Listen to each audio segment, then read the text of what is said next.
তেল সংকটের কারণে কক্সবাজারের বিভিন্ন ফিশিং বোট সাগরে যেতে পারছিল না দীর্ঘদিন ধরে। আমরা আজকে যে তথ্য পেয়েছি সেটি হচ্ছে সরকারের পক্ষ থেকে এবং জেলা প্রশাসকের পক্ষ থেকে এখানকার যারা নিবন্ধিত জেলারা রয়েছে, অর্থাৎ নিবন্ধিত যে নৌকাগুলো রয়েছে সেগুলোকে পরিমাণ মতো তেল দিচ্ছেন এবং তারা সেই পরিমাণ মতো তেল নিয়ে সাগরে যাচ্ছেন ফিশিং করতে।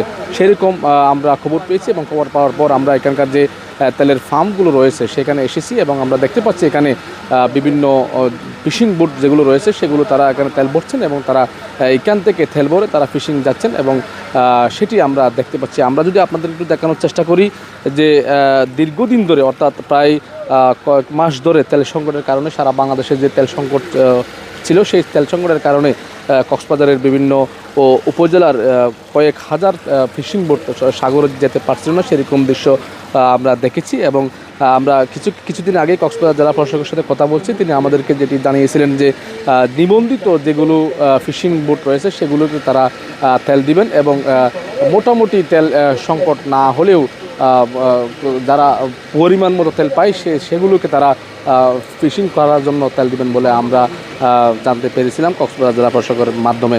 আমরা এখানকার যারা বোট মালিক রয়েছে তারা সেই বোট মালিকের সাথে একটু কথা বলার চেষ্টা করব। আপনারা কতদিন পর তেল পাচ্ছেন এবং কি অনুভূতি জানাচ্ছেন? তেলের একটু সংকট, কিন্তু বোটে আসার পরে 2-1 দিন বসে থাকতে হয়। এর পরে পাই কিছু যে পরিমাণ লাগবে এ পরিমাণ পাওয়া যাচ্ছে না। ধরো একটা ট্রলারের তেল লাগবে 1500-2000 লিটার তেল লাগবে, এরকম তেল এখন পাওয়া যাচ্ছে না। তেলের একটু সংকট এই অবস্থায় আর কি। কত পরিমাণ তেল দিচ্ছেন? আমি এখন আমার বোটের তেল লাগবে 1500 লিটার, তেল পাচ্ছি আমরা 800 লিটার। তেলে তলে একটু শর্ট হয়ে যাচ্ছে এরকম আর কি। আপনারা বোট কখন বের হবে? কালকে চলে যাবে, আজকে বাজার সাজার সব কিছু রেডি করে কালকে চলে যাবে।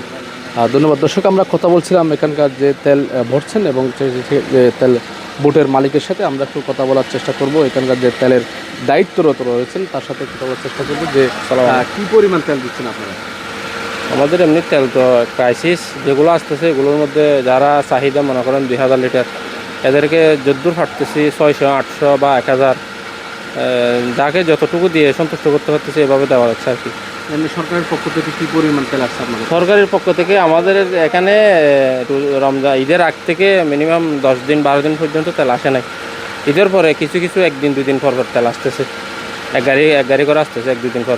নিবন্ধিত যেগুলো বুট রয়েছে সেগুলো তেল দেওয়া হবে আপনারা এইটা তবে আমি বিস্তারিত আমি জানবো না, আমার অফিস আছে, অফিসে জানবো। আমরা যেগুলা এমনি ফার্মেন্ট যেগুলা তেল ভরে এগুলো আসতেছে এখানে, এরা ছাড়ছে 1500-1600, যেগুলো ছাড়ছে এদেরকে আমরা 600-800 যতটুকু দিয়ে সন্তুষ্ট করতে পারতেছি মোটামুটি এগুলো দিচ্ছে আর কি। কত দিচ্ছেন আজকে এই বোটে?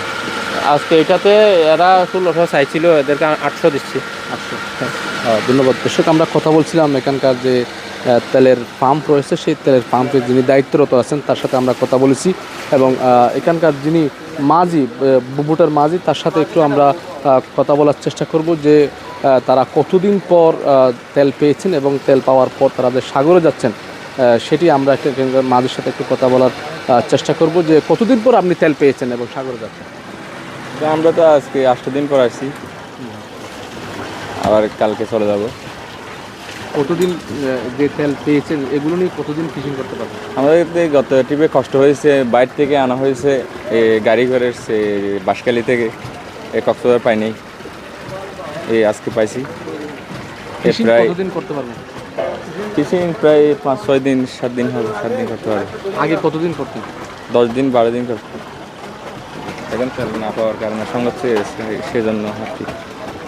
ধন্যবাদ। দর্শক, আমরা কথা বলছিলাম এখানকার যে বোট রয়েছে অর্থাৎ যিনি তেল ভরছেন সেই বোটের মাঝির সাথে কথা বলছিলাম। তিনি আমাদেরকে যেটি জানিয়েছেন যে কক্সবাজারের তেল সংকটের কারণে তারা দীর্ঘদিন ধরে সাগরে যেতে পারছিলেন না এবং সে কারণে আজকে তারা দীর্ঘদিন পর তেল পাচ্ছেন। অর্থাৎ কক্সবাজারের যে তেলের পাম্পগুলো রয়েছে বিভিন্ন, সেই পাম্পে সরকারের পক্ষ থেকে তেল দেওয়া হয়েছে। তেল দেওয়ার পর আবারও তারা ফিশিং বোটে যাচ্ছেন তেল ভরে, সেটি আমরা দেখতে পেয়েছি। এই ছিল আমার কাছে কক্সবাজারের সর্বশেষ পরিস্থিতি। কক্সবাজার থেকে মোহাম্মদ মিজানুর রহমান, বাংলাদেশ প্রতিদিন।